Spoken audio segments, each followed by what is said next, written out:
देखते हैं, आपको पता होगा सर्व समीकरण है ये a² - b² बराबर a + b, अगले ब्रैकेट में a - b। ये होता है LHS और ये होता है हमारा RHS। ठीक है, ये हमारा समीकरण है। समीकरण की पहचान होती है कि बीच में बराबर लगा होता है। हम LHS को लेंगे तो RHS आना चाहिए, RHS को लेंगे तो LHS आना चाहिए। अगर ये कंडीशन बनती है तो ही हमारा ये समीकरण सिद्ध हो जाएगा। ठीक है, LHS लेंगे नहीं, LHS लेंगे RHS आ जाएगा, थोड़ा सा लंबा पड़ेगा, इसलिए हम लोग RHS लेंगे और LHS को लाने का प्रयास करेंगे। ठीक है, तो हम लोग ले लेंगे RHS।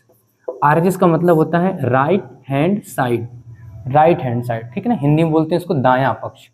ले लेते हैं हम लोग a + b, अगले ब्रैकेट में a - b। देखिए इस ब्रैकेट का, एक ब्रैकेट और दूसरे ब्रैकेट के बीच में जो आपको एक गैप दिख रहा है, इसका मतलब है मल्टीप्लाई।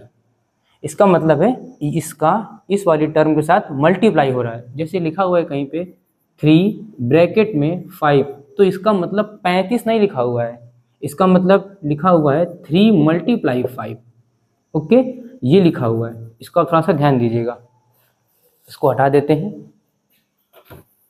तो इनके बीच में भी लगा होगा मल्टीप्लाई। ये हम मल्टीप्लाई दिखाते नहीं है, मान लेते हैं कि लगा हुआ होता है, और लगा हुआ था दिखाते नहीं है बेसिकली। बराबर लगाएंगे, इस पूरी टर्म का इस पूरी टर्म के साथ देखिए मल्टीप्लाई हो रहा है। हम एक साथ पूरे का पूरे में मल्टीप्लाई नहीं कर सकते, इसीलिए क्या करेंगे, एक एक टर्म का पूरे के साथ करेंगे। एक्चुअल करना हमको इस पूरे का मल्टीप्लाई इस पूरे के साथ है, तो हम लोग पहले ए का मल्टीप्लाई पूरे से कर देंगे, फिर बी का पूरे से कर देंगे। ठीक है, ए का करते हैं पूरे से, तो ए मल्टीप्लाई ब्रैकेट में पूरे टर्म लिखनी है तो a - b आ जाएगा।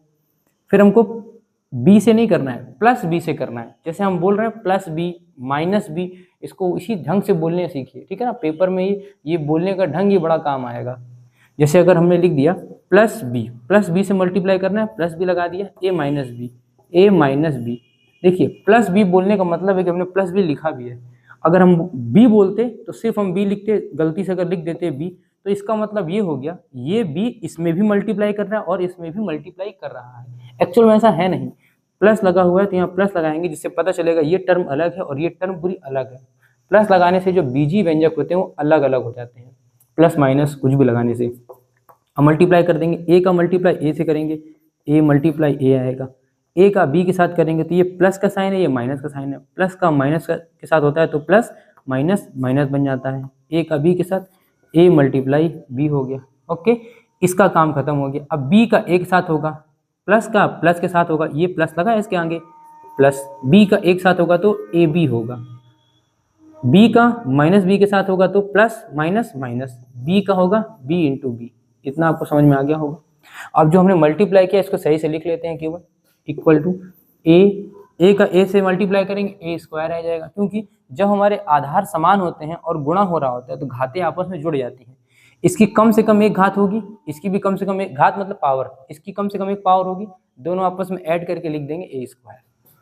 ये हो गया माइनस, a का मल्टीप्लाई b के साथ करेंगे तो आ जाएगा ab। ये तो ab पहले से ही है, ये प्लस ab है, और ये लिखा हुआ है माइनस, b का b में करेंगे तो आ जाएगा b²। अब अच्छे से देखिएगा, ये माइनस ए बी लिखा हुआ है और ये प्लस ए बी लिखा हुआ है, ये आपस में कट जाएंगे, घट जाते हैं बेसिक। जैसे लिखा हुआ है -2 और +2, तो ये आपस में घट जाते हैं, कट के मेंटेन हो जाते हैं, वैसे ही ये इसमें कट गया, तो इसको हटा देते हैं हम। ये कट गए तो जो बचे हैं उसको लिख लेंगे a² आ जाएगा। a के पहले साइन प्लस का लगा है, प्लस लगा दिया, b माइनस का है तो माइनस का b²। देखिए आगे ये सिद्ध करना था हमको, हमने RHS लिया था a + b a - b, इसको लेकर के हमने LHS लिया है, तो यहाँ लिख सकते हैं LHS बराबर RHS। तो ये हमारी सर्व समीकरण सिद्ध होती है यहाँ पे। इस सर्व समीकरण को आप, इस वीडियो को पहले आप 2-3 बार देखिएगा और इसको इसी तरीके से करने का प्रयास कीजिएगा, और जहाँ जहाँ गलत हो वीडियो देखिएगा, पीछे कर करके बार बार इसको देखिएगा, बार बार कीजिएगा। बीजगणित में कई बार करने से, प्रैक्टिस करने से वो आ जाता है।